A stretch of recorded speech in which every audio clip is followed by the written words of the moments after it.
Oi, moçada, vamos aí para a nossa segunda aula da disciplina de Psicologia e Neurociência da Aprendizagem.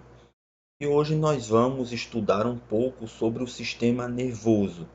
Qual é a sua estrutura, quais são suas partes, quais são suas células constituintes e como é que isso tudo funciona, em especial com relação a permitir o processo de aprendizagem.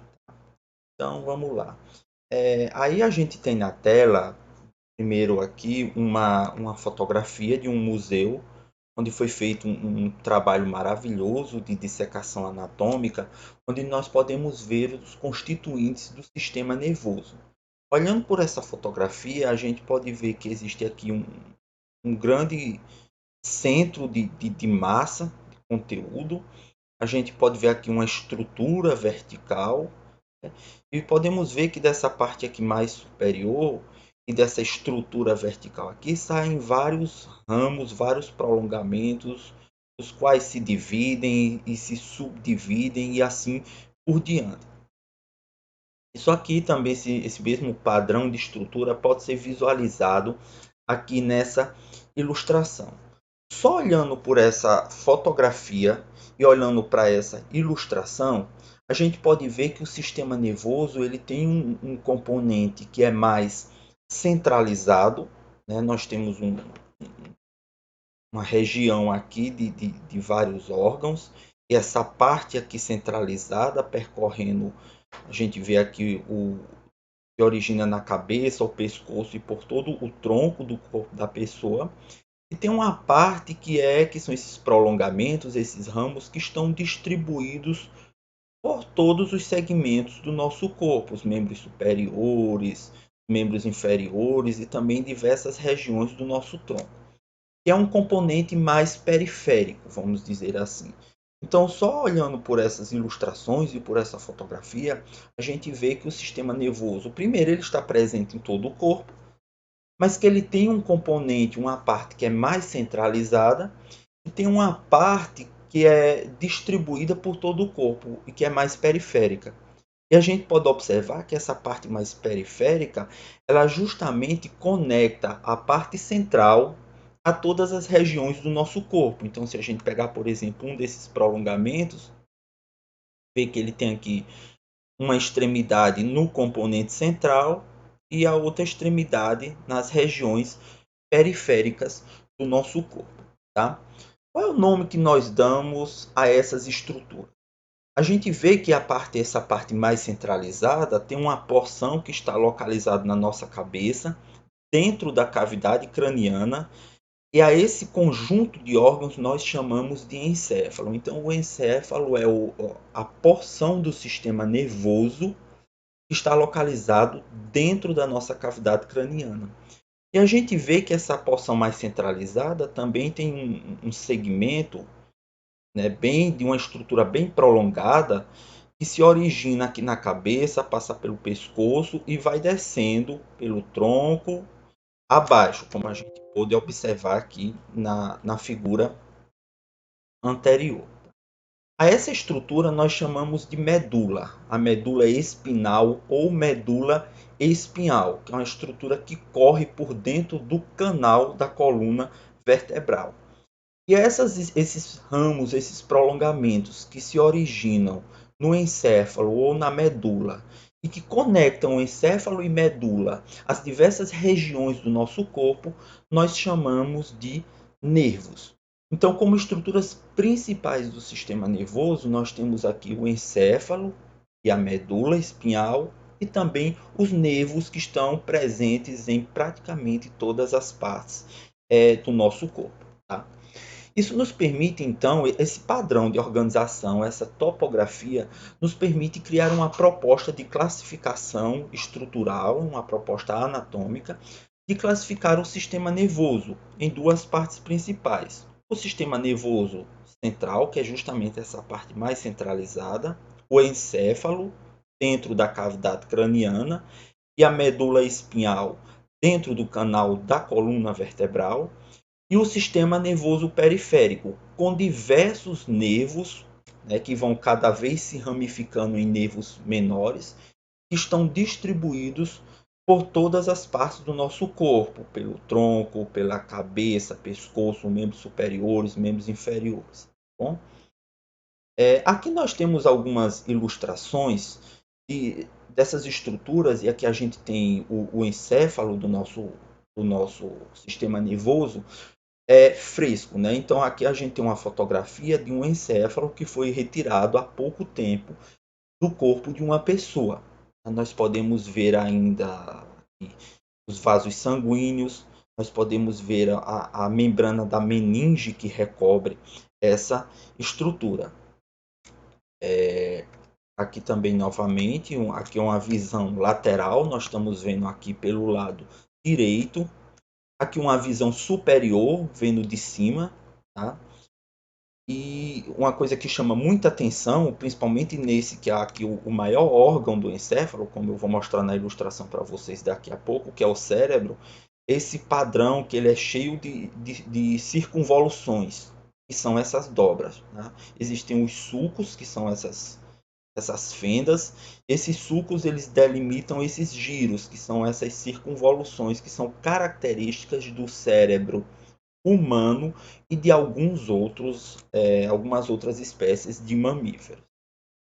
Aqui a gente pode ver a visão superior do encéfalo e do cérebro em particular. Nós podemos ver que ele é formado por duas porções, que nós chamamos de hemisférios, os dois hemisférios do cérebro, mas que mais aqui internamente existe uma estrutura que conecta as duas partes, que é o que a gente chama de corpo caloso. Então são duas partes, dois hemisférios, mas que interagem entre si, porque existe uma via de comunicação.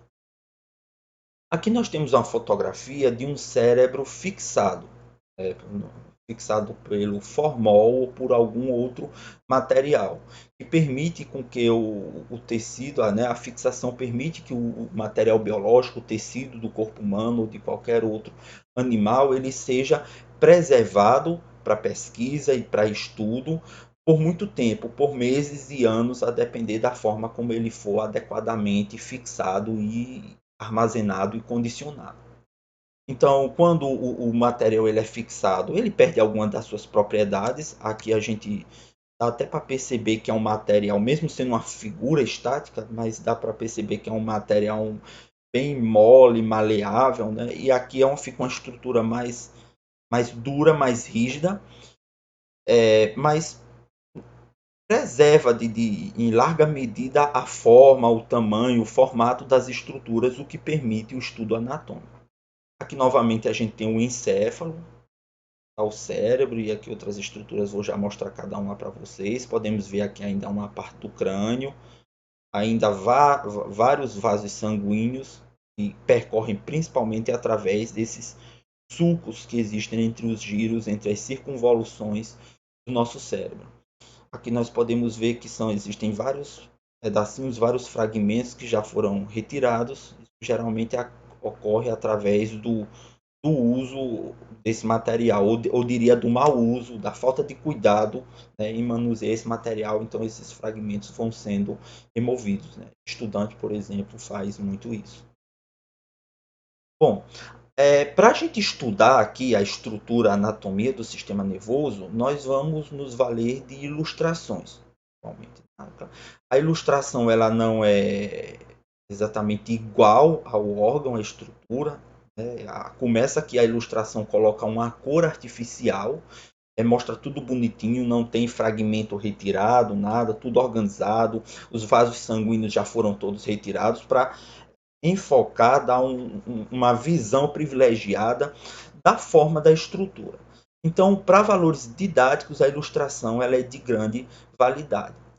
Então, aqui nós temos na parte superior duas ilustrações do encéfalo humano. Aqui nós temos uma vista superior, eu estou vendo de cima, e aqui uma vista lateral, onde eu estou observando o encéfalo do lado esquerdo.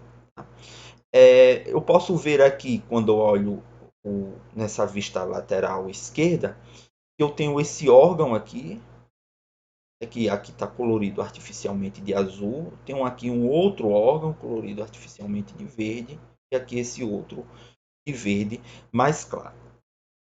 Na visão superior, eu só consigo ver o órgão azul, que é o que a gente chama de cérebro. Aqui eu tenho o cerebelo e aqui eu tenho o tronco encefálico. Olhando aqui o cérebro de cima, nós podemos mais uma vez observar que o cérebro é formado por duas partes, que são os dois hemisférios cerebrais. Existe uma grande fenda, uma grande fissura que delimita e que separa esses dois hemisférios.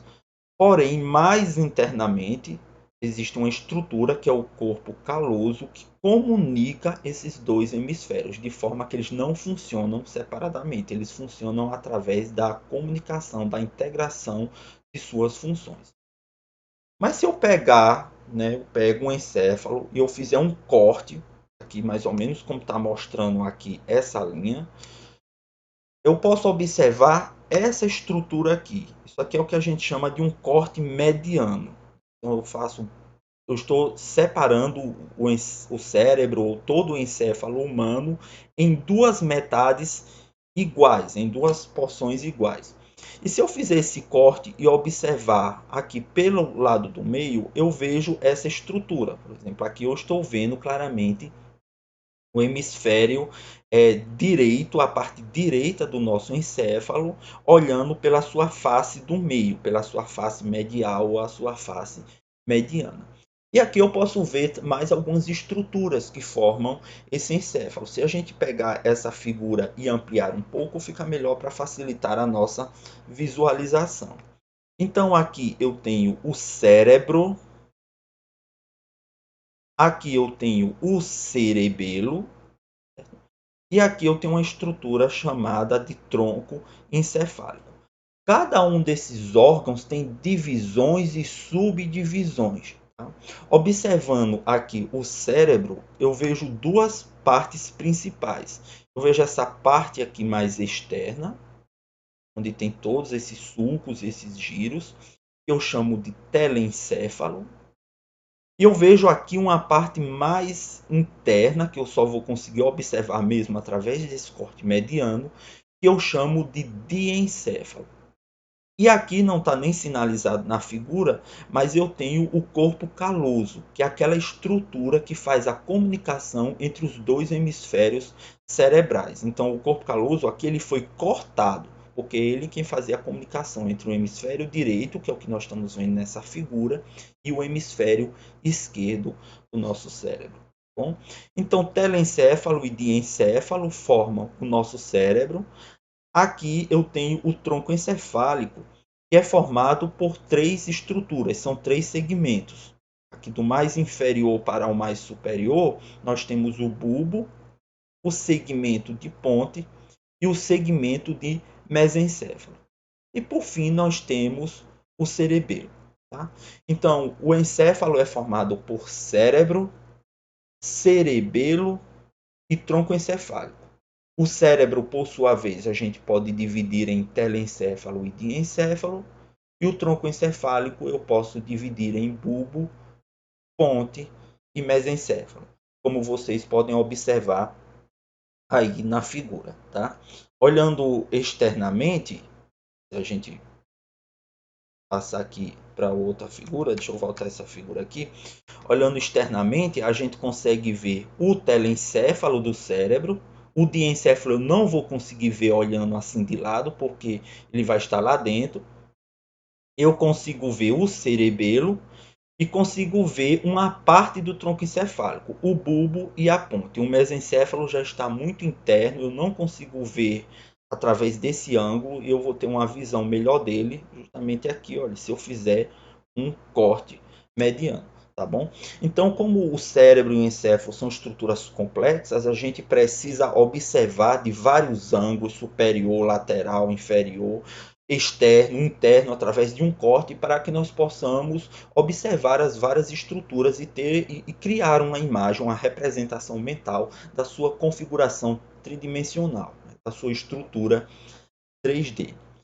Então, seguindo adiante, aqui eu tenho uma figura que ajuda melhor a gente a relacionar as partes com um todo. Aí eu tenho aqui ó, telencéfalo e diencéfalo, mais uma vez, os quais formam o cérebro. bulbo, ponte e mesencéfalo, formando o tronco encefálico e o cerebelo. Tudo isso junto forma o nosso encéfalo. Então existe um encéfalo, existem suas partes, cérebro, cerebelo e tronco, e existem também as subdivisões. No caso do cérebro, de encéfalo e telencéfalo, no caso do tronco, bulbo, ponte e mesencéfalo. Bom, o nosso cérebro em particular, ele também pode ser classificado, ele pode ser dividido as suas partes de várias outras formas, tá? A gente já fez essa classificação em telencéfalo e diencéfalo, mas o telencéfalo em particular, como é uma estrutura muito grande, uma estrutura complexa, a gente pode dividi-lo também em partes. Tanto tem uma importância anatômica para a gente poder localizar as regiões, como tem uma importância funcional, porque essas regiões têm algumas especialidades funcionais, como a gente vai ver mais adiante. Então, situando novamente aqui na figura, eu vejo um encéfalo humano, né, uma vista lateral externa à esquerda, aqui novamente o cerebelo, aqui o tronco encefálico. Desse ângulo eu só consigo ver o bulbo e a ponte, o mesencéfalo está lá mais externamente. E eu vejo aqui o telencéfalo do cérebro, visto aqui pelo lado esquerdo. A partir desses sulcos e desses giros, eu posso classificá-lo em 4 regiões aqui mais externas que nós chamamos de lobos. São os lobos cerebrais, tá? Que aqui estão coloridos, uma coloração artificial, obviamente, mas que nos ajuda a compreender melhor a classificação nessas 4 regiões.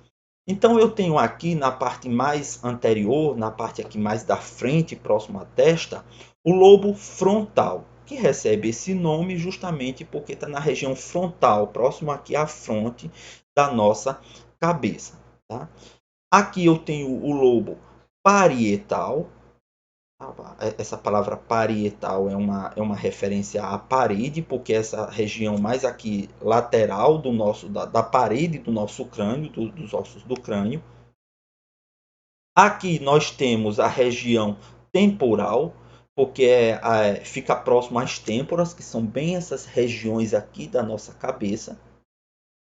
E por fim nós temos aqui o lobo occipital, que é o mais posterior, fica aqui próximo a essa região que popularmente a gente chama de nuca, mas que anatomicamente é a região occipital. Então eu vejo aqui externamente os 4 lobos do cérebro, frontal, parietal, temporal e occipital. Estou vendo aqui do lado esquerdo, da mesma forma é lá do outro lado, do lado direito, tá certo? E chamar a atenção, gente, que isso aqui é um padrão do telencéfalo, né? Que é onde tem esses giros, essas circunvoluções. Aqui nessa figura anterior era uma visão externa do lado esquerdo, e aqui eu vou para aquela figura que é o corte mediano. Então eu cortei ao meio e eu consigo ver melhor como são as estruturas dentro. Aqui eu vejo que o telencéfalo também tem a sua divisão em lobos, né? Porque o lobo frontal, do jeito que ele está aqui, ó, ele entra um pouco para dentro, para a face mediana, e da mesma forma fazem os outros lobos. Então eu ainda tenho aqui um pouco de lobo frontal, eu tenho um pouco do parietal, do occipital, e ainda vejo aqui um pouquinho do temporal. Aqui o cerebelo, aqui os 3 segmentos do tronco cerebral ou tronco encefálico, bulbo, ponte, e não está sinalizado o nome, mas a gente já sabe que aqui é um mesencéfalo. E essa região aqui, vocês lembram? A gente chama de diencéfalo, tá? Onde estão algumas estruturas muito importantes e nós vamos falar um pouco mais adiante nessa disciplina. E aqui a figura destacando o cerebelo, tá? Que é um órgão. Ele tem sim suas divisões e subdivisões, mas nessa aula nós não vamos entrar nesse tipo de detalhamento anatômico, né? A figura está adiantando que o cerebelo é muito importante para a motricidade, ou seja, para a regulação e o ajuste dos nossos movimentos. Essa não é a única função dele, mas é a principal. E aqui as outras porções do encéfalo. Aqui não tem mais nenhuma coloração artificial, nem nem sequer nenhuma setinha indicando o nome, mas a gente já pode aproveitar aqui e delimitar as estruturas, né? Aqui, ó, telencéfalo, aqui mais internamente o diencéfalo, esse conjunto formando o cérebro, e aqui eu tenho o tronco encefálico, bulbo, ponte e mesencéfalo. E aqui, olha, o corpo caloso, que é a estrutura que comunica os dois hemisférios cerebrais. Tá? Bom, gente, com isso a gente teve uma noção geral da anatomia do encéfalo. Mas a gente viu também que o sistema nervoso central tem uma outra parte, que é a medula espinhal, que corre do pescoço, passando por quase todo o tronco do nosso corpo, por dentro do canal vertebral. Então aqui a gente tem uma visão da estrutura, né, e da topografia da medula espinhal. Nós vemos que ela emerge, ela surge aqui bem abaixo do crânio, de uma abertura que tem da cavidade craniana, e vai descendo pelo pescoço, tronco, até aqui é mais ou menos até a altura do abdômen, numa parte mais dorsal, né? Quer dizer, bem próximo às nossas costas, que é onde está a coluna vertebral. E podemos observar que a medula espinhal está se conectando a diferentes partes do nosso corpo através de nervos. Né? A medula acaba mais ou menos aqui nessa altura, nesse nível, mas diversos nervos vão conectar a medula com as outras partes do corpo. Inclusive, aqui a gente pode ver os membros inferiores. Olhando um pouco mais de perto a medula, a gente pode observar, né? Então, porque eu tenho aqui, olha, um encéfalo dentro da cavidade craniana, eu estou vendo os dois hemisférios cerebrais, aqui eu estou vendo o cerebelo, isso é uma visão, quem está vendo de trás, né? E aqui eu vejo a medula.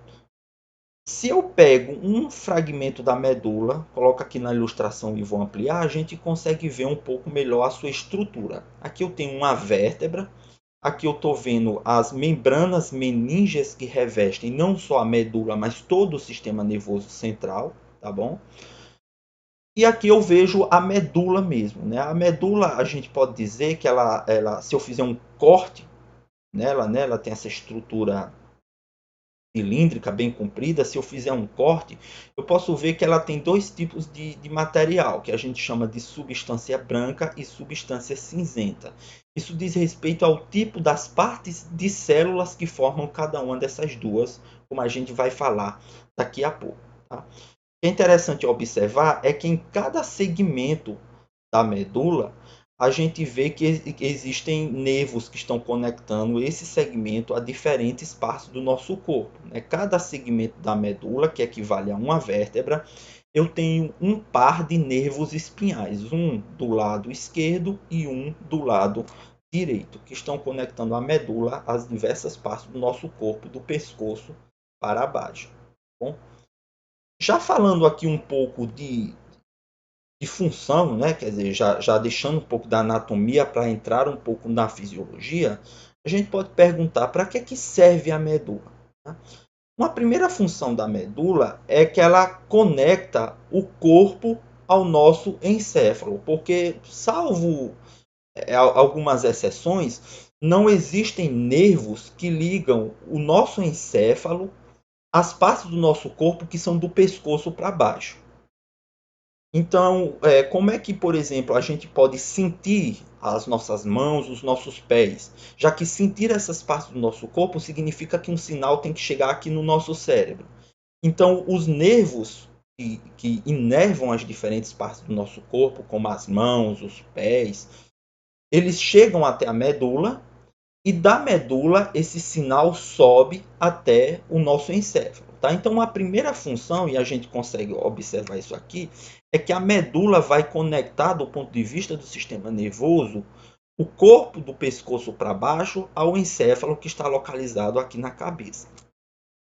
Mas a medula, por si só, ela é capaz de realizar algumas funções, como, por exemplo, integrar, realizar algumas respostas reflexas. Então, aqui a gente tem uma ilustração de uma situação que já pode ter acontecido com qualquer um de nós. Você vai andando e pisa num objeto cortante, um objeto pontiagudo, que possa lesionar ou machucar a sua pele e outras estruturas do pé, e você, de uma forma reflexa, né, sem pensar imediatamente, você retira o seu pé. Uma resposta reflexa de defesa. E você retira o seu pé antes mesmo que você sinta conscientemente a dor ou antes mesmo que você entenda o que está acontecendo. É uma resposta muito rápida que tem o objetivo de defender o seu corpo contra uma lesão ou contra uma lesão mais grave, caso algum tipo de injúria realmente aconteça. O que é interessante é que a gente não precisa que esse sinal chegue ao cérebro ou a qualquer outra parte do encéfalo para que você apresente essa resposta reflexa. Então, quando o sinal de que você pisou num prego, por exemplo, subir pelo nervo e ele chegar na medula, ali mesmo a via que levou, e a gente vai ainda daqui a pouco falar do que são os neurônios, né? Mas a célula nervosa que levou a informação até a medula já vai fazer um contato com outra célula nervosa cuja informação vai descer e vai dar um comando para haver a flexão do seu membro inferior, retirando a sua perna e evitando uma lesão maior. Quer dizer, quem foi que deu, qual estrutura que deu o comando para sua perna ter essa resposta reflexa? Foi um segmento, uma porção da medula. Tá? Então a medula, ela é em diferentes níveis do nosso corpo, ela é capaz de integrar respostas reflexas, mas também ela vai servir como uma ponte, uma interação do corpo com o nosso encéfalo. Se você, por exemplo, cortar, tiver uma secção da medula no nível do pescoço, por exemplo, então o cérebro não terá comunicação com o seu corpo do pescoço para baixo, tá? O que significa que você vai desenvolver tetraplegia e assim por diante. Voltando aqui ao nosso cérebro, ao cérebro humano, e olhando um pouco das suas regiões, a gente já pode ir entendendo como é que essas diferentes partes funcionam, tá joia? Quando eu mostrei numa figura anterior para vocês, eu disse que aqui externamente o nosso cérebro é formado por 4 lobos, né? O lobo frontal, parietal, aqui em azul, o occipital, aqui, né, próximo à nuca, em verde, e o lobo temporal, tá? Para falar a verdade, existe um quinto lobo, mas que ele fica um pouco escondido. Para ver essa quinta região do telencéfalo do nosso cérebro, a gente precisa afastar essa abertura que tem aqui, abrir um espaço entre o lobo frontal e o lobo temporal, e a gente vê um quinto lobo no nosso cérebro, não está nem representado aqui na figura o nome, mas esse quinto lobo chama-se ínsula. Tá? Então, para ser correto, nós temos os lobos frontal, parietal, occipital, temporal e insular, ou então apenas de ínsula. Qual é a função, gente, esses lobos do cérebro, essas diferentes regiões do cérebro, elas desempenham? Tá? Em primeiro lugar, é preciso dizer que o cérebro ele funciona de uma forma integrada. As diferentes regiões elas se comunicam umas com as outras, muitas vezes desempenham papéis complementares. Você precisa de 2, 3, 4 regiões para que o cérebro seja capaz de realizar uma determinada tarefa, de executar uma determinada função, tá bom? Mas existem sim, apesar disso, algumas especializações regionais, ou seja, uma determinada área ela tem como função principal realizar uma determinada tarefa, planejar um determinado tipo de movimento, pensamento, enfim. Então, ainda que o cérebro funcione como um todo, existe um pouco de especialização regional, tá? Uma dessas especializações regionais que existem no nosso cérebro são as chamadas áreas sensoriais. Quando a gente fala em sensorial, eu estou falando dos sentidos, os famosos sentidos do corpo humano, né, que são muito conhecidos esses 5 sentidos: a visão, a audição, paladar ou gustação, né, o olfato, que é o sentido de cheiro, e um quinto sentido que geralmente as pessoas chamam de tato, mas que na verdade é o sentido geral do nosso corpo, porque além do tato, que é essa capacidade que nós temos de ao tocar em um objeto, principalmente com a mão, com os dedos, a gente consegue perceber a sua forma, a sua textura. A gente também tem a capacidade de detectar, de sentir a temperatura, né? Então a gente tem uma termossensibilidade, uma capacidade de termocepção. A gente tem a capacidade de detectar que os nossos tecidos estão sendo lesionados ou podem vir a ser lesionados, que é a dor, que é o que a gente chama de nocicepção. Então, no nosso corpo existem vários sentidos. Para além do tato, existe a nocicepção, a termocepção, a gente sente frio, calor. E no conjunto a gente chama de somestesia, que ou então de sensibilidade somática, que é a sensibilidade do nosso corpo, que está espalhada por todo o corpo.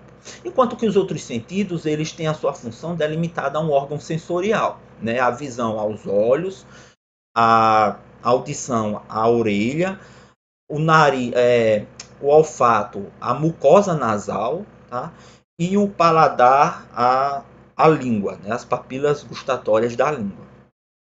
Cada região do nosso, o nosso cérebro, ele tem regiões que são especializadas em processar, em receber a informação de cada um desses sentidos. Tá? Então, por exemplo, para que a gente seja capaz de ver alguma coisa, precisa que a informação que foi captada pelos olhos, a partir da luz ambiental, ela seja enviada através de impulsos nervosos para essa região aqui específica do nosso lobo occipital, que é a área do nosso cérebro que vai processar a informação visual, que vai nos permitir criar uma percepção consciente visual do mundo à nossa volta.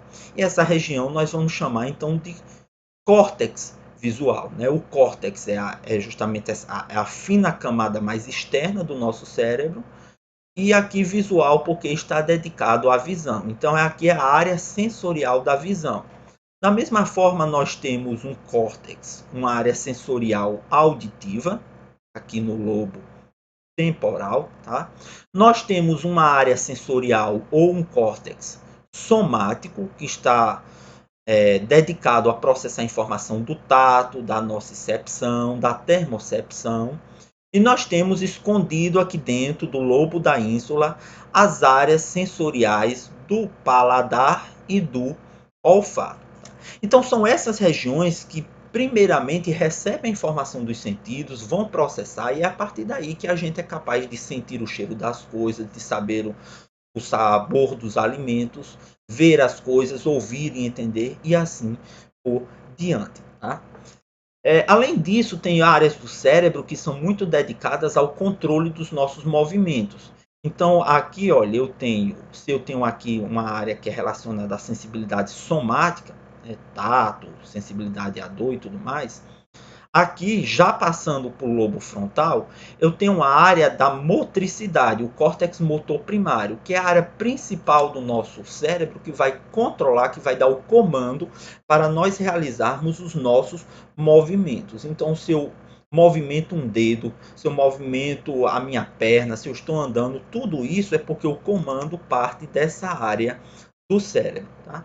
E a gente tem outras áreas que não são propriamente reservadas para uma sensibilidade ou para controle de movimento. A gente tem muito áreas que, como aqui está sendo chamado de associação, que são áreas que misturam, que integram diferentes funções para que o nosso cérebro e o nosso corpo, enfim, possam funcionar como um todo.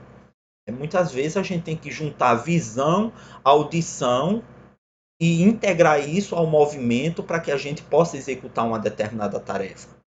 Imagina que você está dirigindo e vem um carro se aproximando de você e ele buzina, então você vê isso, você ouve, e você tem que ter uma resposta motora de movimento para girar a direção do carro, por exemplo. Então você tem que integrar essas múltiplas funções.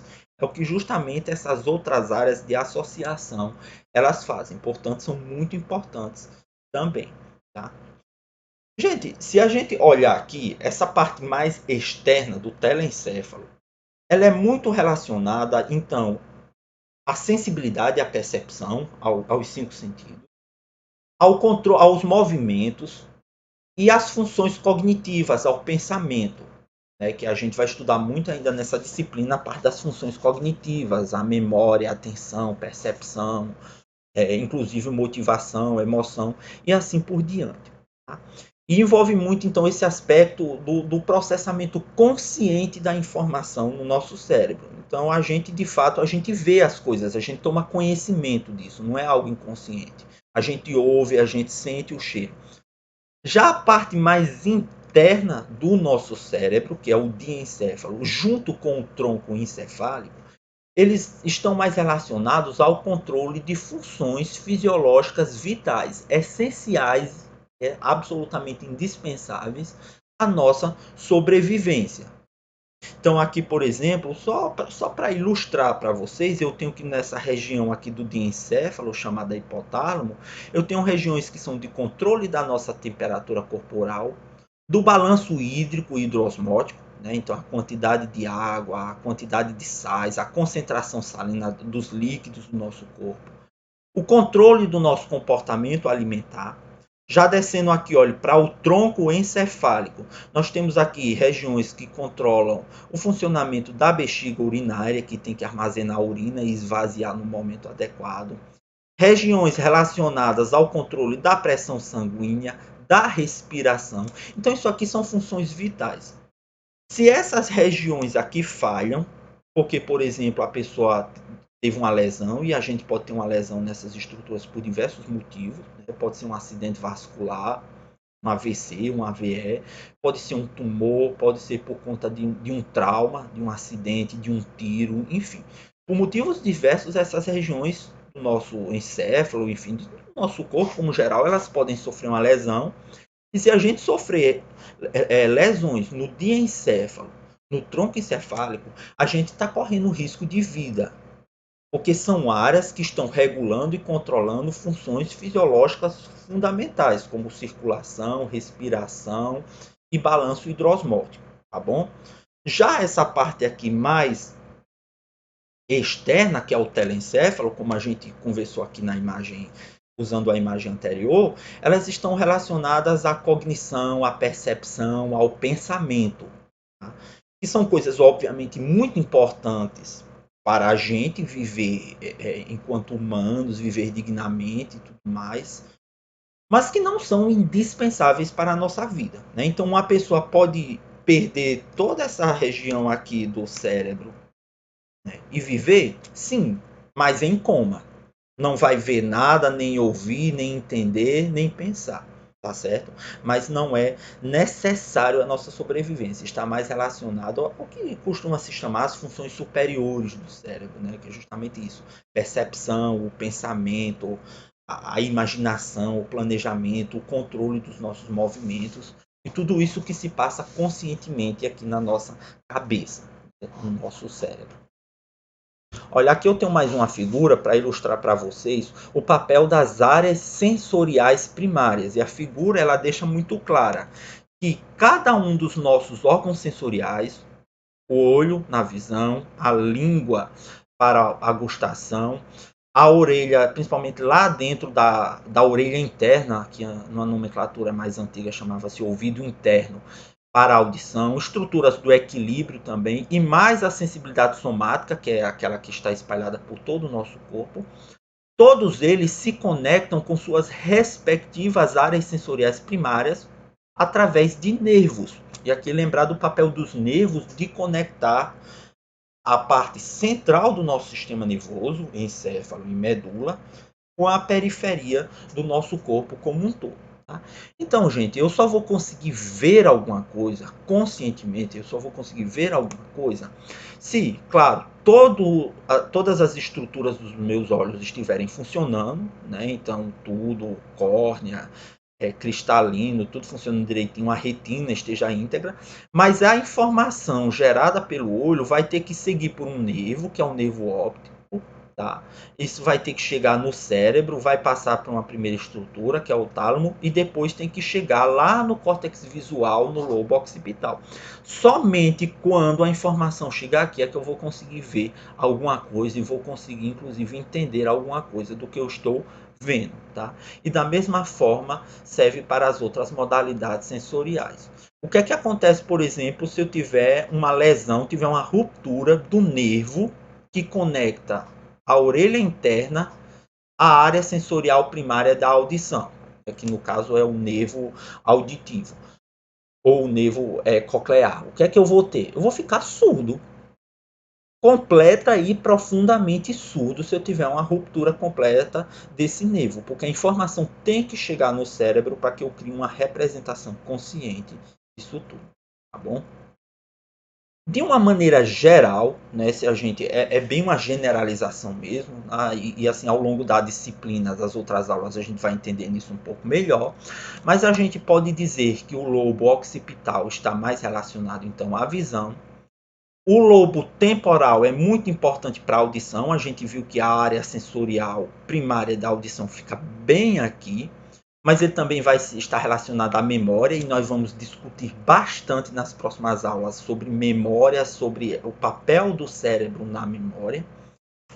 Que o lobo parietal ele está muito relacionado à sensibilidade somática do nosso corpo, como por exemplo o tato, o toque, e bem como ao processamento das relações espaciais, entender as noções de profundidade, criar uma representação tridimensional do espaço e assim por diante. Enquanto que o lobo frontal está relacionado aos movimentos, a gente viu que essa região aqui do lobo frontal é a região do comando dos nossos movimentos voluntários e que essas outras porções aqui elas são muito importantes para essas funções que são as mais complexas e mais sofisticadas do nosso cérebro, que são funções conscientes e bem complexas, como a capacidade, por exemplo, da gente planejar alguma coisa, o nosso pensamento abstrato e assim por diante. Vale a pena aqui falar mais um pouquinho dessas funções do nosso lobo frontal, aqui na figura destacado em amarelo, porque é no lobo frontal que essas funções que são tipicamente humanas e que em larga medida são elas que nos tornam humanos, né? Que essa capacidade que a gente tem, por exemplo, de considerar diferentes possibilidades e tomar uma decisão consciente, essa capacidade que a gente tem de raciocinar, de ter raciocínio e pensamento abstrato, de fazer julgamento moral, de planejar o futuro, muitas vezes o futuro a longo prazo, né? O que eu vou fazer daqui a 5 anos, o que eu vou fazer daqui a 10? Isso é muito complexo. Planejar o futuro, por exemplo, você tem que trazer informação do passado, analisar o presente, projetar e avaliar possíveis cenários do futuro para ver o que é possível, o que é mais provável, o que vai ser mais vantajoso. Então, tudo isso aí ocorre nessa parte mais aqui da frente, essa parte mais frontal do nosso cérebro. E essa é justamente a região, moçada, do nosso cérebro que, em comparação aos outros animais, ela é mais desenvolvida. Tá? Se você colocar assim, eu nem trouxe aqui uma figura, mas se você colocar um cérebro humano com o cérebro de um outro primata, por exemplo, de um macaco prego e um cérebro de um cachorro e de um gato, uma característica que chama bem a atenção do cérebro humano é que o seu lobo frontal é bem mais desenvolvido do que o dos outros animais. Porque são essas funções que em nós, né, todas essas que estão listadas aqui, elas se desenvolveram muito na nossa espécie em larga medida é isso que nos torna humanos. Né? Porque, por exemplo, você pegar um macaco, ele tem visão, audição, gustação, ele tem controle dos movimentos, tudo isso. Né? O que ele não tem ou pelo menos não tanto quanto a gente, não da nossa forma, é, por exemplo, uma capacidade de fazer um julgamento moral complexo como o nosso. Né, de avaliar cenários, de projetar o futuro, de fazer simulações mentais, de linguagem. Né? A linguagem, por exemplo, o lobo frontal é indispensável à linguagem. A gente cria símbolos e letras e códigos, dá nome às coisas, isso tudo é muito humano, isso tudo é fruto do funcionamento do lobo frontal do nosso cérebro, tá? Dos dois lobos frontais. Né? A gente sempre tem o esquerdo e o direito. E obviamente que para executar tarefas tão complexas, o lobo frontal ele tem que se comunicar com todas as outras partes do nosso encéfalo e do sistema nervoso. Uma estrutura que tem que interagir com todas as outras para desempenhar suas tarefas que são tão complexas. Bom, agora que a gente teve uma visão geral do nosso sistema nervoso, as suas partes, a sua anatomia, as suas funções, a sua fisiologia, né, de uma forma bem simplificada e bem resumida, vamos falar um pouco sobre as células que formam este sistema nervoso. Tá? A gente sabe que todos os tecidos, os órgãos, os tecidos do nosso corpo, de qualquer animal, de qualquer ser vivo, são formados por células. Tá? E o nosso sistema nervoso, portanto, também vai ser formado por células. Existem diferentes tipos de células que formam o nosso sistema nervoso. Aqui a gente tem apenas uma ilustração cômica disso daí, tá?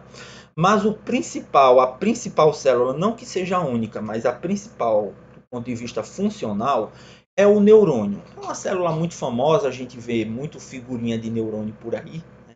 O neurônio ele costuma ter uma forma muito típica, muito característica e que é necessária para o desenvolvimento das suas funções. Geralmente ele tem essas três partes, né? Tem uma parte mais central aqui, que é onde fica todas aquelas estruturas que são importantes para uma célula animal, o núcleo, as organelas citoplasmáticas. Essa região mais central a gente chama de corpo ou soma, né? Então eu falo soma do neurônio, corpo do neurônio. E esse neurônio ele tem prolongamentos. Na maioria das vezes a gente tem que numa parte eu tenho um conjunto de prolongamentos que são curtos, mas são bem ramificados, né? E nós chamamos de dendritos, tá? Ramos e que por sua vez vão se ramificando em prolongamentos cada vez mais finos e menores. E geralmente tem também um prolongamento único, geralmente mais longo, e que se ramifica apenas na sua extremidade final, que é o que a gente chama de axônio. Então, o neurônio típico ele tem um corpo, ele tem um conjunto bem ramificado de dendritos e ele tem um axônio que pode mais ou menos se ramificar geralmente na sua extremidade, no seu segmento mais final, tá bom? Neurônios eles são tipo como o cabelo das pessoas, ou seja, tem para todo tipo e todo gosto. Então, do mesmo jeito que a gente tem cabelo, tamanhos diferentes, de formatos diferentes, texturas diferentes. Tem gente que tem um cabelo mais curtinho, tem gente que tem um cabelo muito longo, e esse cabelo longo ele pode ser liso, ele pode ser encaracolado, ondulado, crespo, pode ser de um jeito no começo e de outro jeito no final. Enfim, tamanha a diversidade, maior ainda, muito maior é a diversidade de tipos e de formatos de neurônios. A gente tem, por exemplo, então aqui um neurônio que é até difícil saber o que é dendrito, o que é axônio, porque ele tem dois prolongamentos que inicialmente são únicos, mas depois se ramificam bastante. Tá? Esse outro tem um prolongamento só inicial, mas que depois se ramifica em dois. Tá? Esse aqui está mais parecido com o formato típico que a gente conhece. Esse é cheio de múltiplas ramificações por todos os lados, de forma que muitas vezes essa classificação entre dendrito e axônio é até difícil de se estabelecer, pelo menos quando a gente olha a forma. Quando a gente vai olhar a função, às vezes fica um pouco mais fácil, porque geralmente o neurônio, enquanto unidade de transmissão de informação, ele recebe informação pelo lado dos dendritos e propaga essa informação adiante pelo lado dos axônios. Então, se esse neurônio aqui, por exemplo, a informação vier daqui de cima e for correndo aqui para baixo, essa extremidade funcionalmente vai ser um dendrito e essa outra funcionalmente vai ser um axônio, ainda que do ponto de vista estrutural seja difícil a gente estabelecer. Né?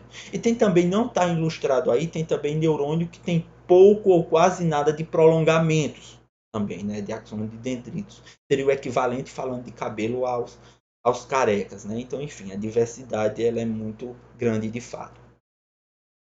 Mas o que é mais legal dos neurônios, gente? O interessante dos neurônios é que eles não funcionam e não poderiam funcionar isoladamente, separadamente.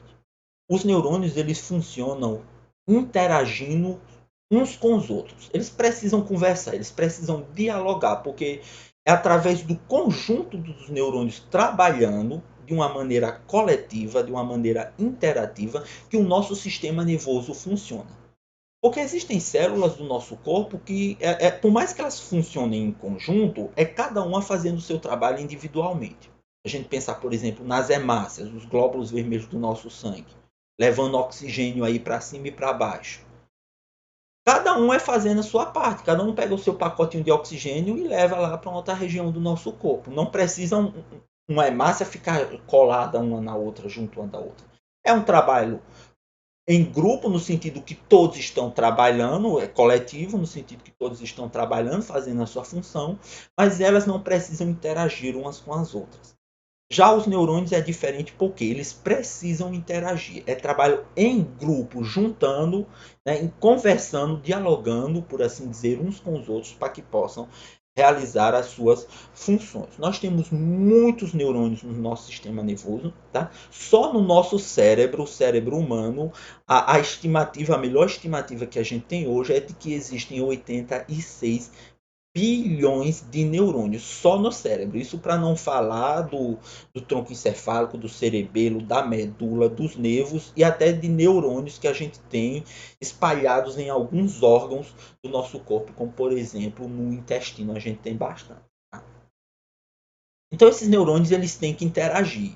E a essa interação, esse contato que existe entre dois ou mais neurônios, nós chamamos de sinapse. Então aí na imagem nós estamos vendo dois neurônios, eu vejo aqui este primeiro neurônio está estabelecendo um contato, ou seja, está fazendo uma sinapse com o segundo neurônio. É o axônio do primeiro fazendo uma sinapse com o dendrito do segundo axônio.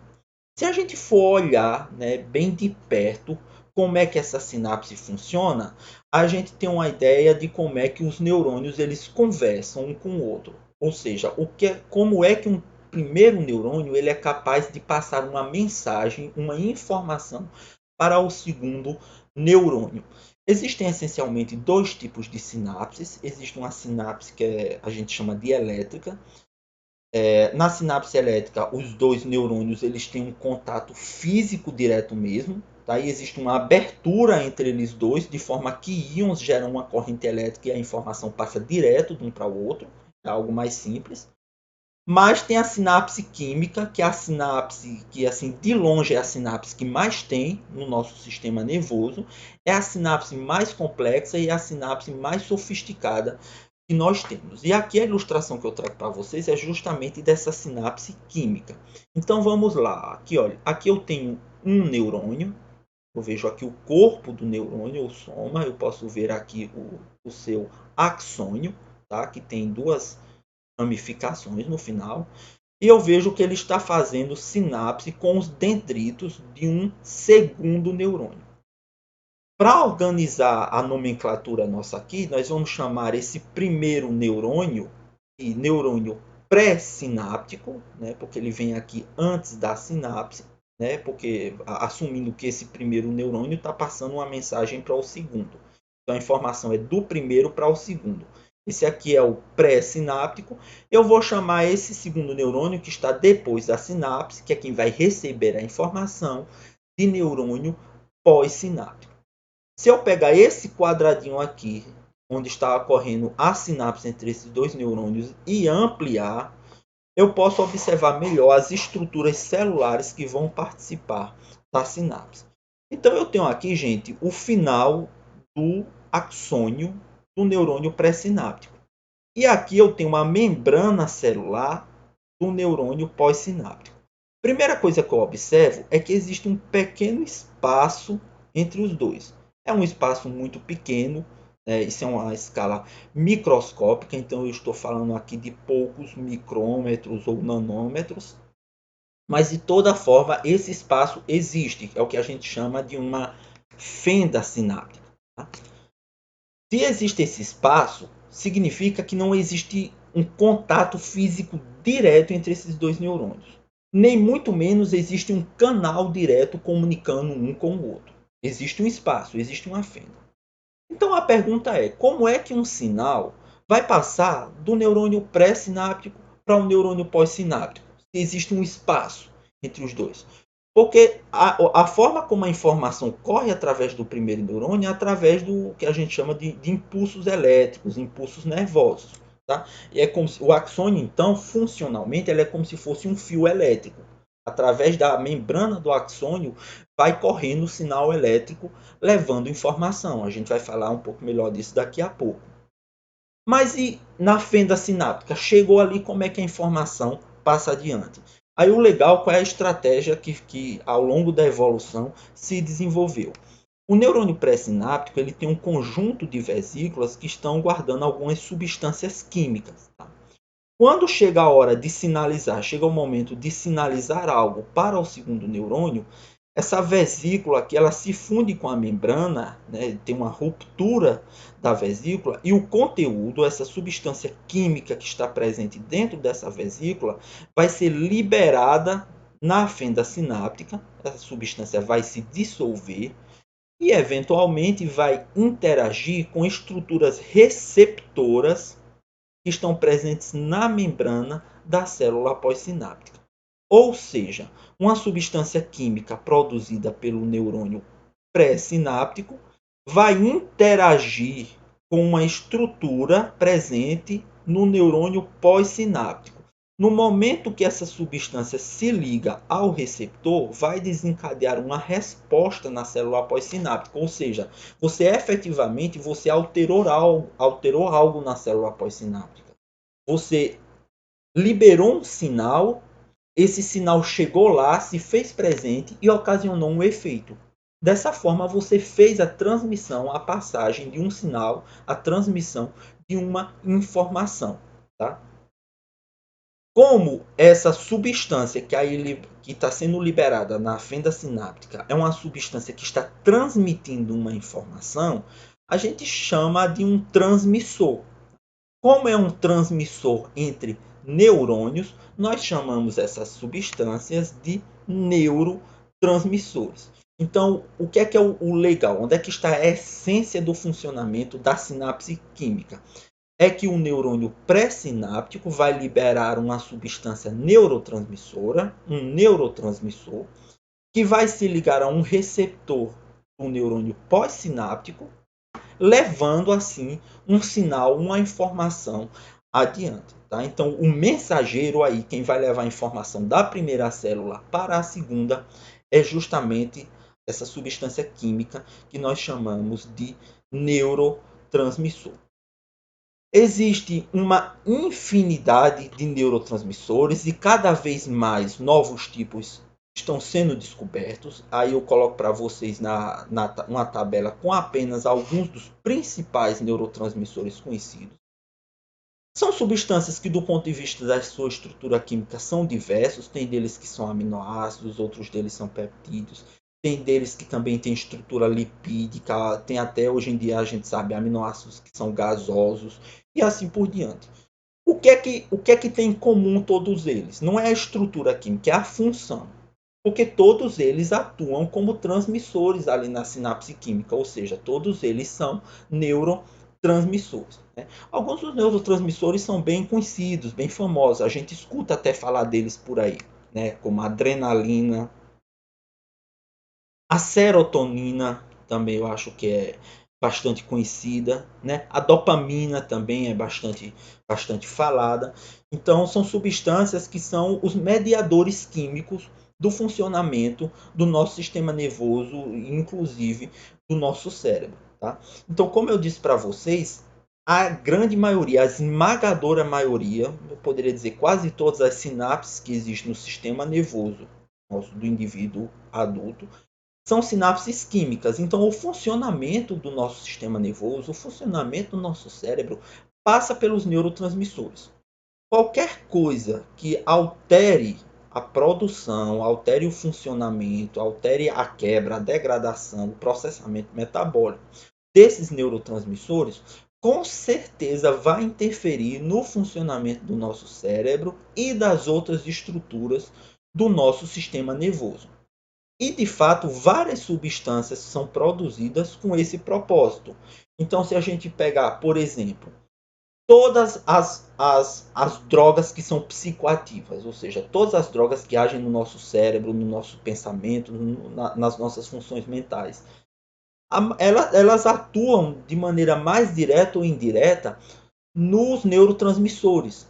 Tá? Então, quando a gente fala, isso, gente, eu estou falando tanto drogas do ponto de vista de medicamentos, né? Então, falar dos ansiolíticos, os antidepressivos, os antipsicóticos, como também das drogas que são utilizadas com propósito recreacional, sejam aquelas que são legalizadas, como por exemplo o álcool, ou sejam aquelas que são ilegais, né? E se é ilegal ou não vai depender da legislação de cada país, de cada lugar. E aí a gente vem com maconha, com cocaína, com heroína e assim por diante. O funcionamento de todas essas substâncias está mexendo ali na sinapse, tá? De uma forma mais direta ou indireta. Apenas para trazer um exemplo para vocês, né, vamos ver como é que o popularmente conhecido, né, como é que é o nome de marca, o nome comercial que se vende, o Prozac, mas que o nome da substância é a fluoxetina, que é um famoso antidepressivo, que também tem papel de ansiolítico, né, então muito utilizado para tratamento de depressão e também de ansiedade. Então, como é que esse antidepressivo e ansiolítico ele funciona? Tá? A gente tem aqui uma sinapse química entre dois neurônios, tá? E eu vejo aqui, como eu falei para vocês, eu tenho uma vesícula contendo o neurotransmissor. No momento adequado que uma célula vai sinalizar algo para outra, a vesícula libera o neurotransmissor na fenda, né, e o neurotransmissor vai interagir com o receptor, sinalizando para a informação seguir adiante na célula pós-sináptica.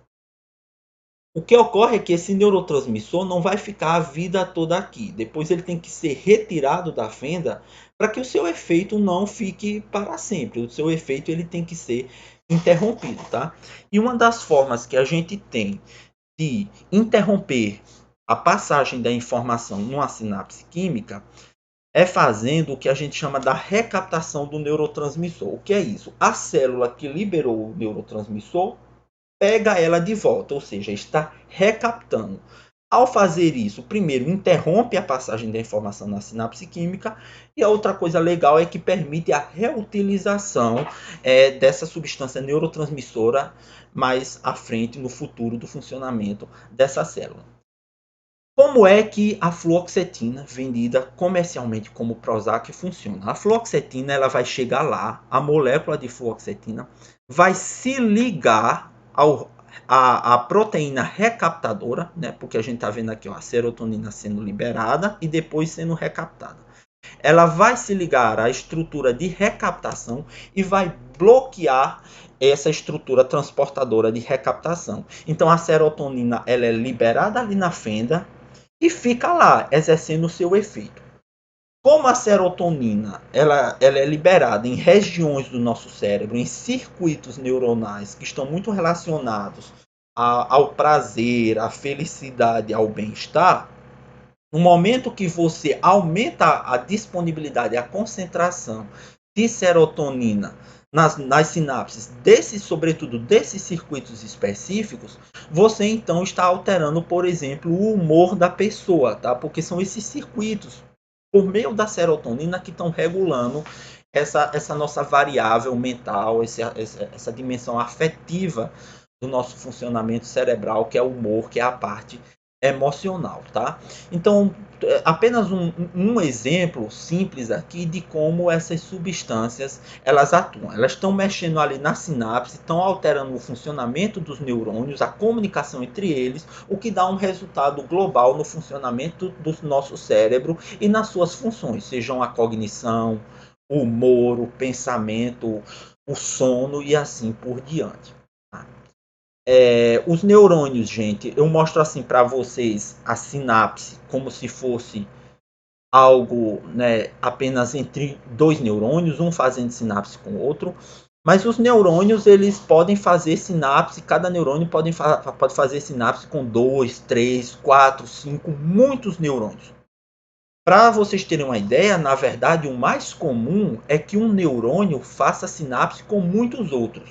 A melhor estimativa que a gente tem é que um neurônio do cérebro humano faz, em média, 10.000 sinapses. Ele interage com 10.000 outros neurônios. Isso é uma média, pode ser bem menos do que isso, em outros casos é mais do que isso, mas por essa média de 10.000 você vê como a estrutura de comunicação entre os nossos neurônios ela é bem complexa. Tá? A gente pode ter sinapses entre diferentes partes dos neurônios. O mais comum é de dendrito com axônio, mas a gente pode ter de dendrito com dendrito, de axônio com o soma do neurônio e assim por diante. Tá? Olha, aqui a gente tem uma ilustração mostrando o corpo de um neurônio repleto de terminais de axônios de outras células. Então, este neurônio particular ele está interagindo com a quantidade enorme de outros neurônios. Tá? Então, muitas vezes essa interação ela é num padrão assim bem convergente. Né? Então, por exemplo, esse neurônio aqui está recebendo informação desses três, os quais esse aqui recebe desses dois, esse outro recebe destes dois, esse recebe desses três. Então, de uma forma direta ou indireta, esse neurônio aqui recebe informação de todos esses outros. Às vezes a gente tem esse padrão no nosso corpo. É um neurônio que está lá no córtex do nosso cérebro que tem que receber informações de diferentes áreas. Outras vezes você tem um padrão divergente, que é o que a gente está vendo aqui. De uma maneira mais direta ou indireta, a informação desse neurônio está chegando até esses outros. O tipo de sinapse, a quantidade de sinapse, se o padrão é convergente, divergente, vai depender muito da função a que um neurônio, um conjunto de neurônios, um circuito de neurônios está envolvido, né, dentro do nosso sistema nervoso. Então, gente, fazendo assim uma representação, tentando representar a realidade, é mais ou menos da forma que está aí na tela. Né? Então, o que a gente tem é um emaranhado, uma teia, uma rede complexa de neurônios. Né? E assim, sobretudo falando do cérebro humano, que não que seja o melhor, a gente não pode dizer isso, mas o mais complexo entre todas as espécies animais, para que a gente dê conta de funções tão complexas quanto o pensamento abstrato, a consciência, a tomada de decisão, o julgamento moral, linguagem, cálculo e tantas outras coisas, só mesmo uma estrutura biológica subjacente muito complexo para explicar e dar conta de tudo isso. Então, as redes neuronais são estruturas absurdamente complexas, cujo funcionamento se compreende parcialmente. É muito claro que muito ainda precisa para se conhecer, né? Dado a complexidade, um nível de múltiplos níveis de complexidade dessas estruturas e da forma como elas interagem entre si. Mas neurônio, como eu disse para vocês, ele funciona gerando informação, gerando sinais, propagando esses sinais e passando essas informações de um neurônio para outro. Que fique isso muito claro. Né? Eles funcionam interagindo uns com os outros. E, sobretudo, os axônios, eles funcionam como verdadeiros fios que vão levando sinais elétricos de informação de uma parte para outra do nosso corpo. Seja de um neurônio para outro ou de um neurônio para uma célula muscular. Por exemplo, um neurônio ordena uma célula muscular a se contrair. E é assim que funcionam os movimentos do nosso corpo.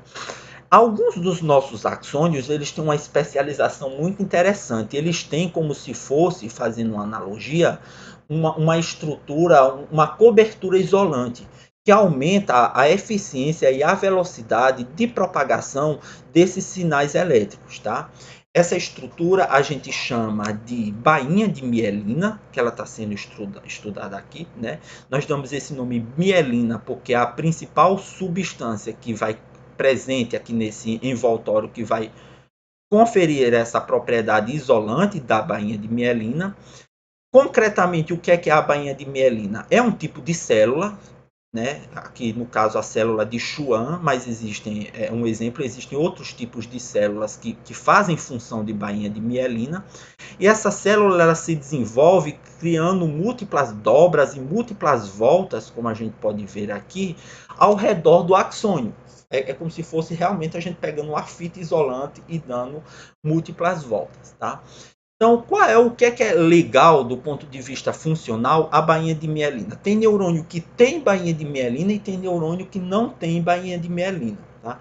Aqueles neurônios que têm uma bainha de mielina, eles vão conseguir propagar os sinais elétricos de uma maneira mais rápida e mais eficiente. Tá? Esses sinais elétricos, que a gente chama de potenciais de ação, eles vão percorrer, né, todo o axônio. Aqui a gente tem uma ilustração de um potencial de ação percorre no axônio de um neurônio amielínico, ou seja, um neurônio sem mielina, sem bainha de mielina, e aqui em um neurônio mielínico, né, um neurônio que tem um envoltório da bainha de mielina. E a gente vê que aqui, né, nesse GIF, apenas ilustrando, que a propagação vai ser mais rápida e mais eficiente, tá? Porque, gente, tem alguns axônios, inclusive, no nosso corpo, que eles são muito longos. Por exemplo, a gente tem um axônio que começa tem uma extremidade na ponta do dedão do nosso pé e a outra extremidade, o corpo celular dele, está aqui junto da nossa medula. Tá? Então, a depender do tamanho do conjunto coxa-perna do membro inferior da pessoa, isso pode ter mais de 1 metro. Então você tem que ter tem que ter uma estrutura muito eficiente para propagar de maneira adequada e com a velocidade adequada essa informação ao longo de todo o axônio. Como eu disse, tem neurônios que têm esse revestimento, tem neurônios que não têm. Quando a gente tem um neurônio que tem bainha de mielina e por alguma disfunção do nosso corpo, por exemplo, alguma doença autoimune, o corpo destrói ou ataca a bainha de mielina, a gente tem algumas das doenças neurodegenerativas muito sérias, como a esclerose múltipla, como a esclerose lateral amiotrófica. A fisiopatologia dessas doenças neurodegenerativas está justamente na destruição da bainha de mielina de vários neurônios. No caso da esclerose múltipla, de neurônios do sistema nervoso central, e no caso da esclerose lateral amiotrófica, de neurônios motores do sistema nervoso periférico. Né? Então, assim, a gravidade, né, dos danos que a gente vê que essas pessoas que têm essas doenças neurodegenerativas sofrem, né, de perder a sensibilidade de parte do corpo, de perder o controle dos movimentos, a gente vê o quanto que a bainha de mielina é importante para o adequado funcionamento daqueles neurônios que têm e que precisam ter uma bainha de mielina. Tá bom? Gente, eu tenho enfatizado aqui para vocês muito a importância da interação, da conexão entre os neurônios. Tá? Que eu digo a vocês, eles não trabalham de forma sozinha, individualizada. Tem que ser o grupo e tem que ter a conexão. Tá? Para nós aqui que estamos numa disciplina que é de psicologia e neurociência da aprendizagem, é muito importante deixar claro, desde agora, como é que a informação ela é armazenada no nosso sistema nervoso. Porque, olha, se a gente aprendeu algo na nossa vida, e todos nós aprendemos muita coisa e vamos aprender muito mais, como a gente conversou na aula anterior, nós, sobretudo nós humanos, enquanto espécies altriciais, nascemos sabendo pouco ou quase nada, né? Um conjunto muito reduzido de comportamentos inatos e alguns reflexos. Então, a nossa vida é aprender. Para a gente aprender, essa informação, esse conhecimento, ele tem que ser armazenado no nosso sistema nervoso. Quase sempre, principalmente falando do aprendizado mais complexo, no nosso cérebro e na camada externa do cérebro, que é o córtex. Mas como é que isso é armazenado lá? Porque, ok, eu posso armazenar informação numa folha de papel. Como? Escrevendo, com caneta, com lápis. Aquela tinta que eu deposito sobre o papel, aquela camada de grafite que eu deixo espalhada sobre o papel, em um código, que é o vocabulário, as letras de uma língua específica, eu armazeno informação ali. Eu armazeno informação em pendrives, em dispositivos USB diversos, discos rígidos de computador, e eu armazeno informação no meu cérebro. Mas a questão é como, materialmente como. Eu não peguei uma caneta e escrevi nada no meu córtex, eu não deixei tinta no meu córtex. Como é que isso é armazenado? Bom, isso é armazenado justamente através das conexões entre os neurônios. Nosso cérebro armazena informação através das sinapses, formando redes neuronais. Então eu tenho, para ilustrar um pouco aqui, cada uma dessas pequenos círculos, essas esferas azuis, é um neurônio. Então eu tenho inicialmente aqui, olha, esses 3 neurônios interagindo entre si. Para falar a verdade, este neurônio aqui de baixo está interagindo com esses outros dois, ou seja, ele tem sinapse, ele fez sinapses com esses outros dois. Isso aí pode ser a representação física, biológica, material de uma informação que está guardada aí. E se eu quiser aprender algo mais, se eu quiser incorporar mais alguma informação nesse conjunto de neurônios, então eu tenho que fazer novas sinapses. Eu tenho que criar novas conexões, novas interações. Então agora eu coloquei esses 2 outros neurônios na jogada. Né? Então eu tenho esse conjunto aqui, ó, de 1, 2, 3, 4, 5 neurônios formando um circuito, formando uma rede neuronal, que está representando algum tipo de informação. E assim eu posso ir modificando. Né? Eu posso, da mesma forma como eu posso criar novas interações, eu posso eliminar interações que já existiam. Então, essa interação aqui, por exemplo, deixou de existir agora. Uma sinapse que havia, mas ela foi desfeita. E outras sinapses foram feitas aqui em cima, de forma que agora a rede é essa. E assim isso pode ser modificado, tá bom?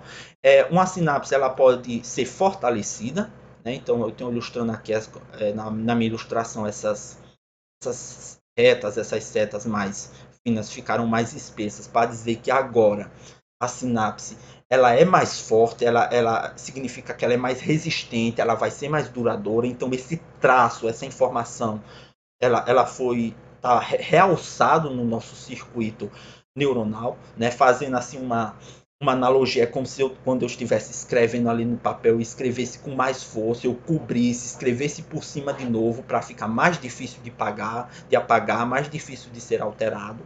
Tá? E isso pode ser modificado de toda forma. Tá? Então, a informação ela é guardada através de conexões. Isso daqui, por exemplo, essa rede de neurônios aqui pode ser o valor, o significado de uma palavra que eu aprendi. Com certeza não só vão ser 6, 7, nem 8 neurônios. Isso aqui é uma simplificação didática, vão ser milhares. Mas se eu sei que a capital do Brasil é Brasília, né? Se eu sei que no DNA está armazenado o nosso código genético, se eu sei que a Terra tem aproximadamente 4,5 bilhões de anos, enfim, qualquer informação que eu tenha, qualquer coisa que eu saiba fazer, isso eu sei disso, isso está armazenado no meu cérebro através de interações, através de redes de neurônios. E o que é um interessante aqui é que essas conexões elas podem ser modificadas. O que significa isso? Que a gente sempre vai ter a capacidade de aprender, de reaprender, de alterar e modificar o que a gente aprendeu. Não é nada fixo, não é nada rígido, isso pode ser alterado o tempo todo. E é aqui que vem o conceito muito importante para nós aqui nessa disciplina de psicologia e neurociência da aprendizagem, que é o conceito de neuroplasticidade. Neuro a gente sabe que o que significa, é relativo ao sistema nervoso. Né? E o que é plasticidade? Plasticidade é justamente a capacidade de modificação. Alguma coisa apresenta plasticidade quando é moldável, quando pode ser modificado, alterado. O oposto de ser plástico significa ser rígido, fixo, imutável. Bom? E o nosso sistema nervoso, uma característica muito importante dele é que ele é plástico, ele apresenta plasticidade. Então, em múltiplos níveis, seja no nível da forma do neurônio, do tamanho do neurônio, na quantidade de sinapses, na força dessas sinapses, se são mais fortes, se são mais fracas, em múltiplos níveis o nosso sistema nervoso ele é plástico, ele pode ser alterado. E através dessas alterações que as nossas experiências vão sendo armazenadas no nosso sistema nervoso e, sobretudo, no nosso cérebro.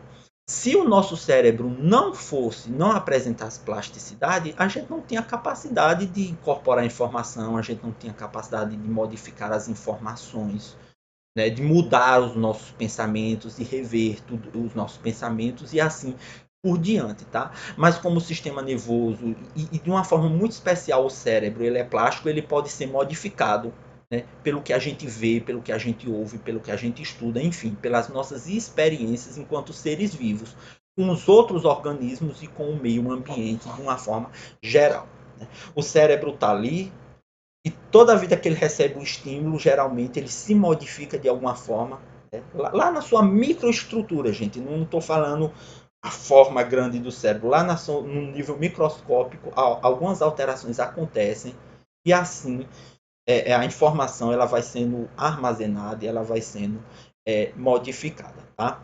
Então, se nós temos essa notável capacidade de aprender, isso se deve a também notável plasticidade do nosso cérebro e de todo o sistema nervoso. Tá?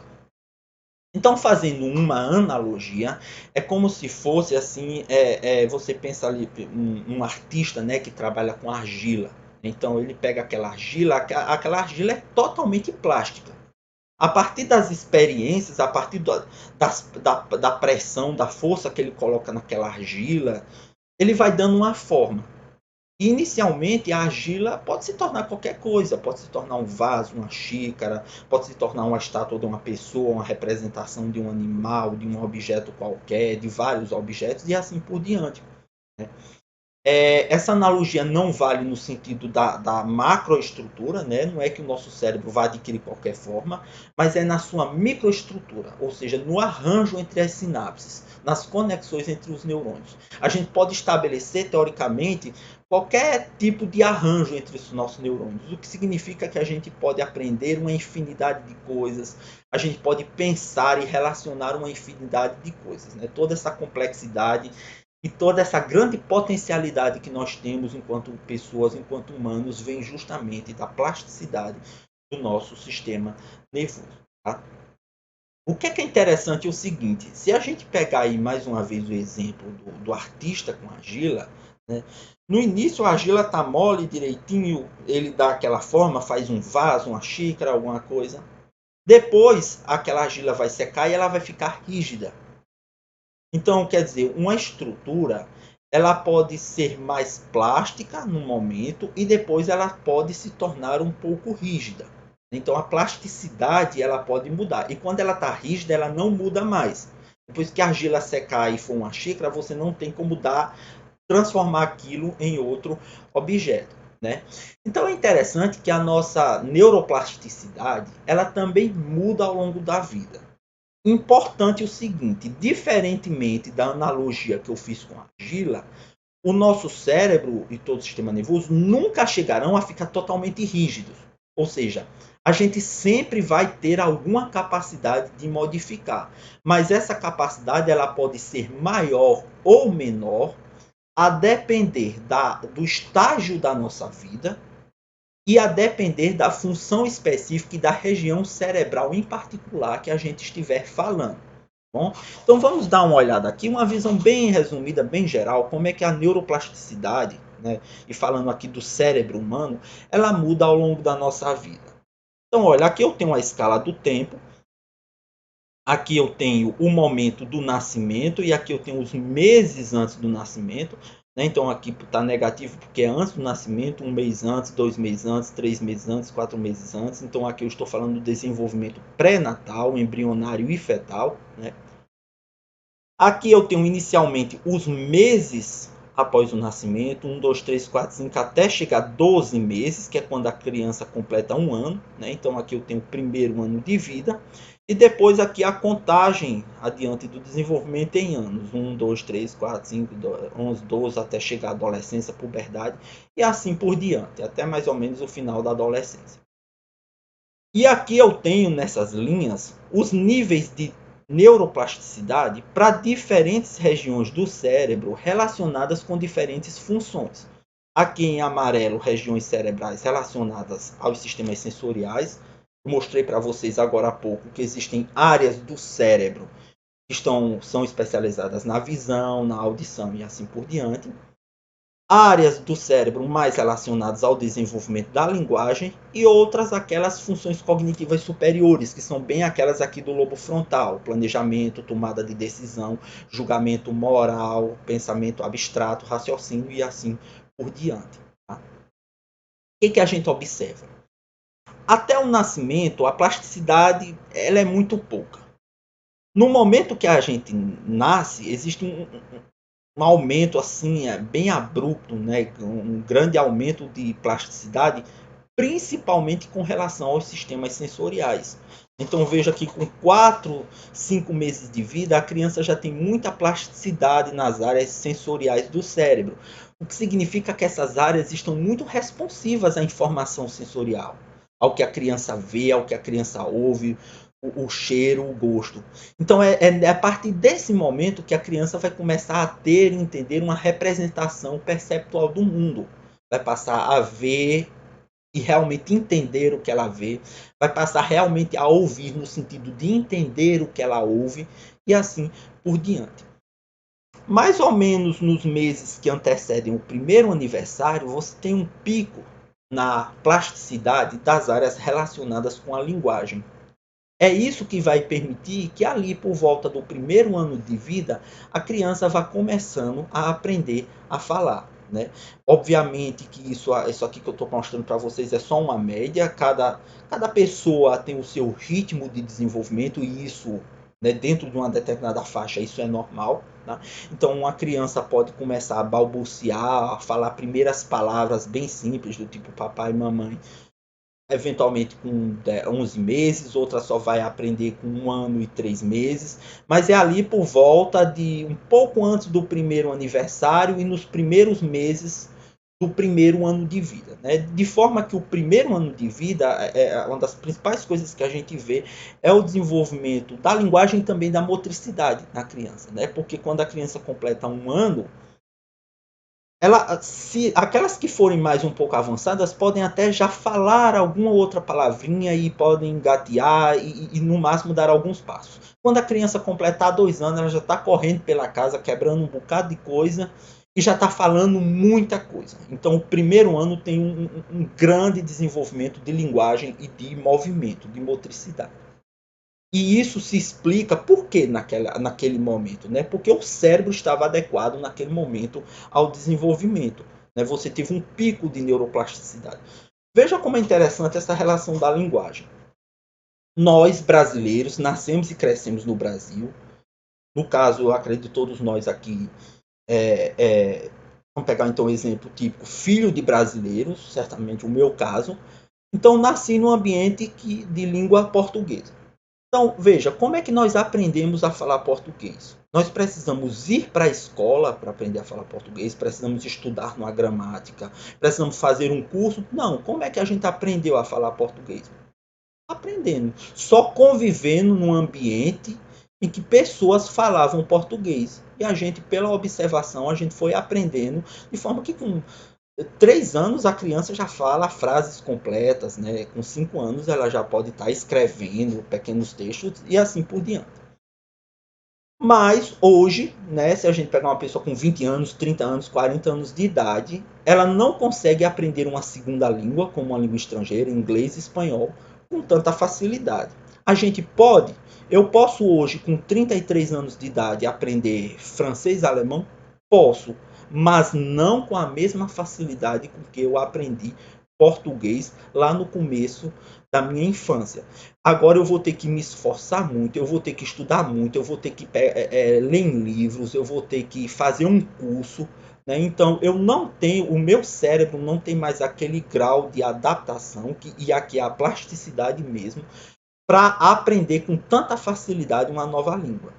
Mas se eu tivesse sido exposto ao francês, ao alemão, lá nos meus primeiros anos de vida, eu teria aprendido também com muita facilidade. Né? Então, por exemplo, crianças que são filhos de imigrantes. Você pega assim um casal de brasileiros, vai morar nos Estados Unidos, a criança cresce falando e vendo os pais, ouvindo os pais falarem português dentro de casa e inglês na rua com os amigos, na escola, o professor na escola e assim por diante. Então a criança já cresce num ambiente bilíngue, português e inglês.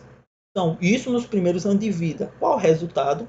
A criança aprende e se desenvolve muito bem, tanto no português quanto no inglês. Enquanto que os pais, que já estão lá no país há mais tempo, não conseguem falar inglês bem como a criança, mesmo que eles deliberadamente estudem. No inglês eles não conseguem. Então, a neuroplasticidade, existe ali um período sensível, né? E o período sensível para que a gente aprenda a linguagem é os primeiros anos de vida, sobretudo ali o segundo ano de vida, que é quando a gente tem de 1 a 2 anos de idade. Vamos notar também, pessoal, que algumas outras funções, que essas são as funções cognitivas superiores, como julgamento moral, avaliação de risco, são funções que se desenvolvem mais lá para frente. Né?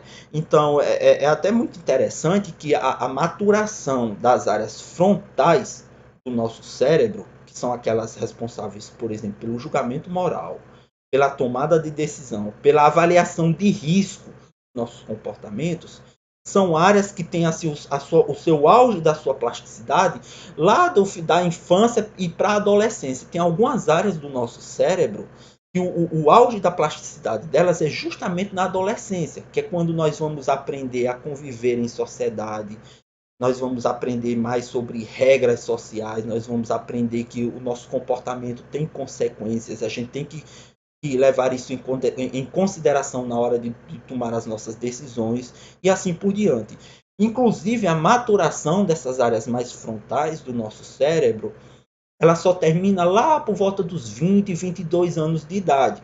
Do ponto de vista do desenvolvimento cerebral, a adolescência só vai terminar lá para os 20, 20 e poucos anos de idade, que é quando essas áreas responsáveis por essas funções complexas estão plenamente desenvolvidas. Mas isso a gente discutirá melhor mais adiante nesse curso. O importante que eu quero destacar é que a gente mantém neuroplasticidade a vida toda. Então a gente sempre pode aprender, mesmo você pode ter 70 anos, ainda é possível você aprender, por exemplo, uma nova língua.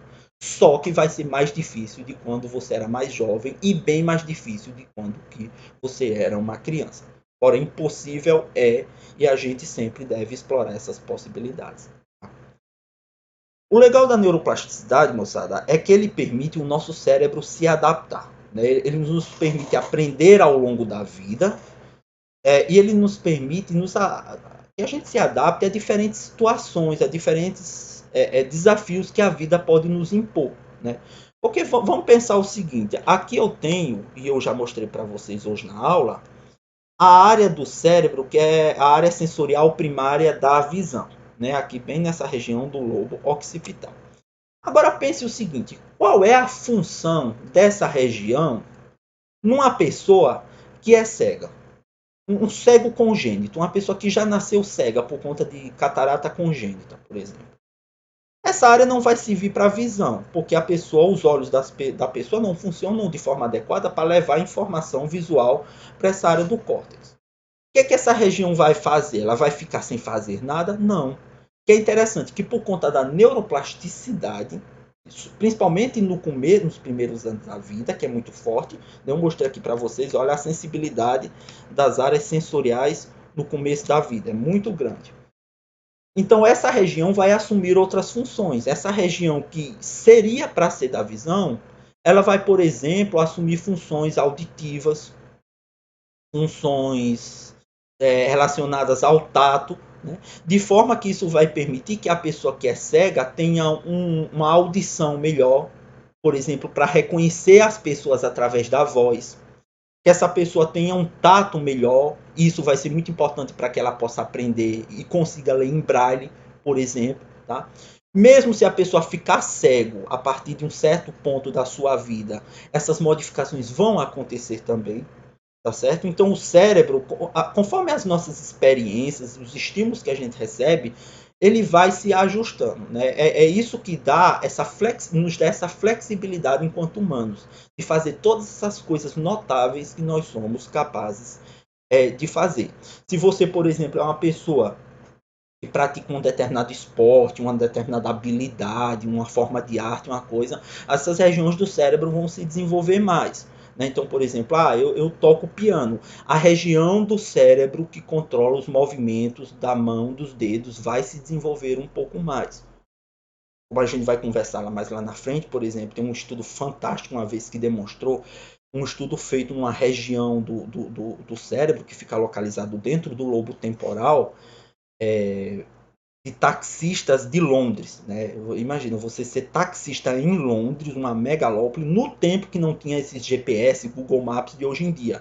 Você tinha que ter um mapa, um GPS, um Google Maps, tudo na sua cabeça.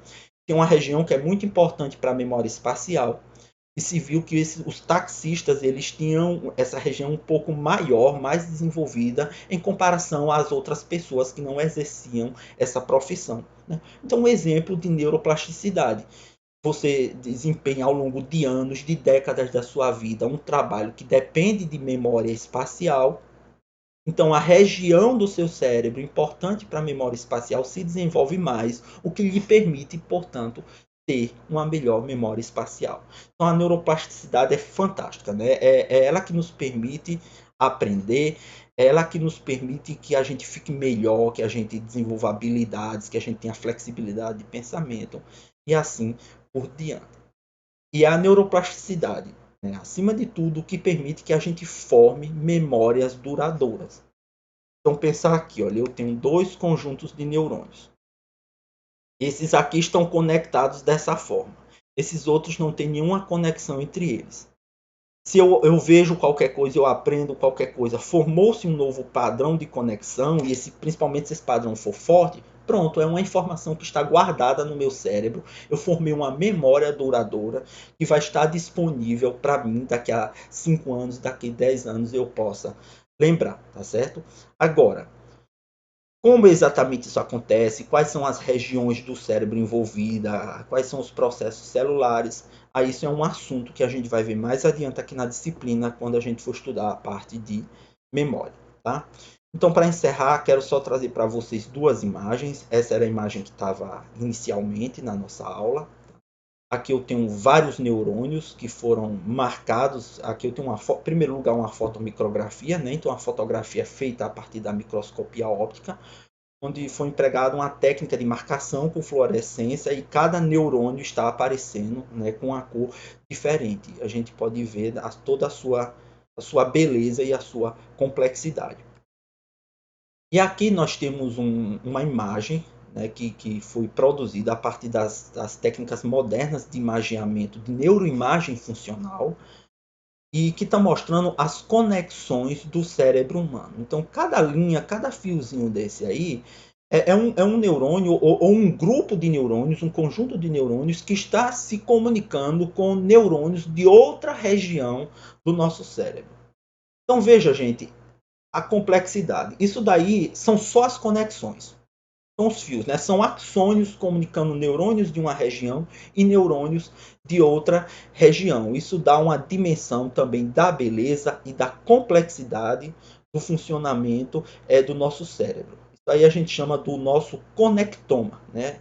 Então, o nosso repertório genético a gente chama de genoma, o nosso repertório de proteínas a gente chama de proteoma.